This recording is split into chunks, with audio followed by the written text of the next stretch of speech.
Mathematician Joseph Fourier once said, "Mathematics compares the most diverse phenomena and discovers the secret analogies that unite them." And if math had sounded that mysterious when I was in school, I might not have ended up a theater kid.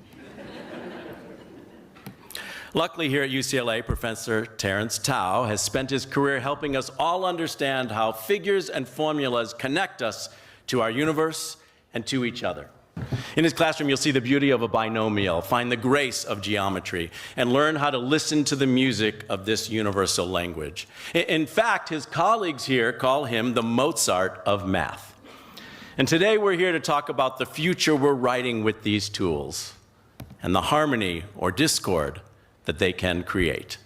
So please help me welcome James and Carol Collins Chair and Professor of Mathematics, Terence Tao. Thank you.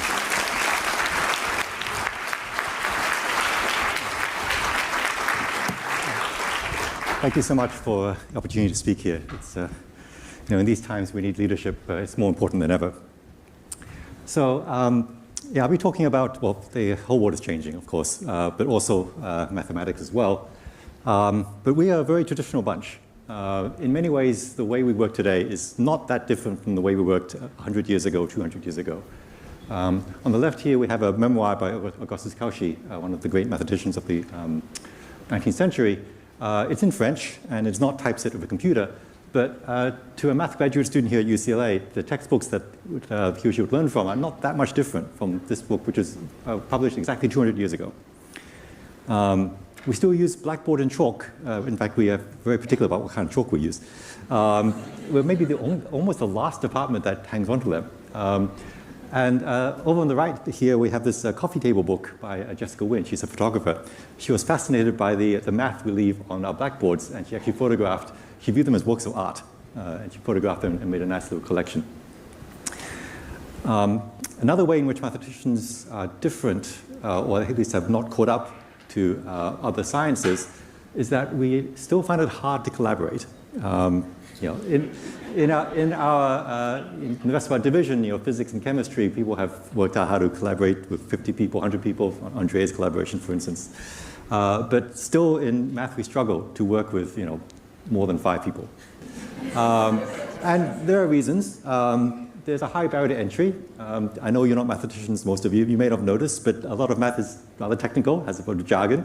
And you need first high school math, algebra, and then calculus, and then graduate level math to even understand many of the problems we work on. So you already need a math PhD to even just begin working on many of these projects. Also, we have this very, very high standard of proof. If a proof has 20 steps and one of them is wrong, the whole proof falls apart. So if you collaborate with 20 people and one of them doesn't produce good work, you're in trouble. And our workflows don't scale. I told you we love our blackboards. We can have 3 or 5 people at a blackboard talking back and forth. It's amazing. We can't have 50 people at a blackboard. So we haven't figured out, until recently, we've not figured out how to collaborate the same way that the other sciences have done very successfully. So, are we missing out on all this good stuff? Well, things are changing. So thanks to new technologies and a new culture, actually, new workflows are emerging. We are beginning to do genuinely large-scale projects. Still not quite as large as the other sciences, but we're going to catch up. If math was a social science, it would be as if, until recently, we could only do case studies. We could take an individual and interview them and do a fine analysis of one person. But now we can do population surveys. We can start studying thousands and thousands of problems at the same time. We're beginning to broaden participation. As I said, right now there's so much of a high barrier to entry. Mathematicians mostly talk to other mathematicians. But in other sciences, there are citizen science projects that involve the general public or academics from other disciplines, and we're beginning to have that here in mathematics. And we have this fancy new technology of AI and machine learning. We are still experimenting with how to use it properly. We know lots of ways how not to use it. But there are some positive use cases that are proof of concept. And the secret sauce that makes all this work is that there's a technology called formal verification. It was developed by computer scientists, but mathematicians have embraced it. It is specialized computer languages that you can feed in things like a mathematical proof. If you do it in the right language, it will give you a certificate that says this is correct, this is not correct, and it's not correct, where are the errors. And without this, none of the other developments would be possible. So I'll just briefly talk about one project that I started here at UCLA last year. It's called the Equational Theories Project. It is a project in algebra. Now, I don't want to talk about the specifics of algebra, but maybe in your high school algebra classes, you may have heard of the commutative law, x times y equals y times x. You may have heard of the associative law, x times y times z equals x times y times z, if you put the brackets the other way. And you can write many, many other laws like that. So what we did was we generated a population of about 4,000 or 5,000 laws. Now, in algebra, historically, algebraists study one law at a time. They do a case study. They take one algebraic law and they study all its consequences very, very thoroughly. But we wanted to do a population survey. We would take 4,000 odd laws and ask how do they interact with each other? Which laws imply which other ones? What is the landscape of algebra?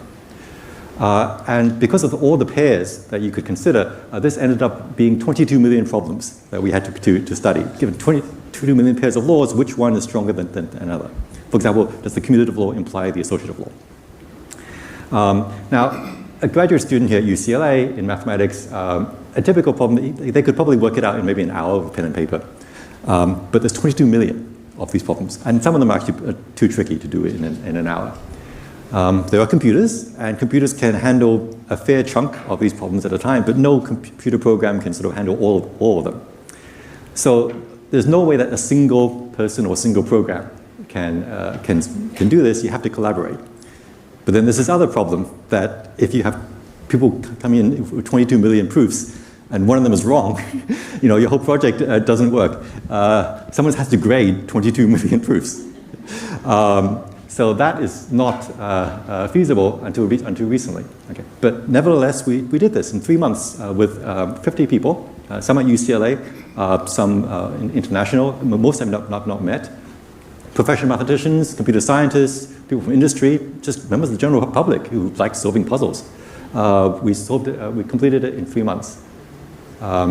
We had to develop new workflows to do this. There's lots and lots of very diverse proofs that are coming in. Some were human-generated with pen and paper. Some were computer-generated by these things called automated theorem provers, very, very early versions of AI, think of it like that.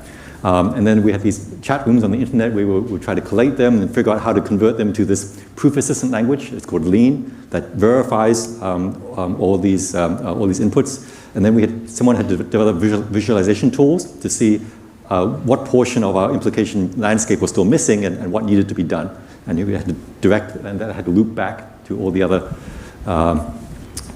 collaborators. It was a really, really fun project to work on, actually.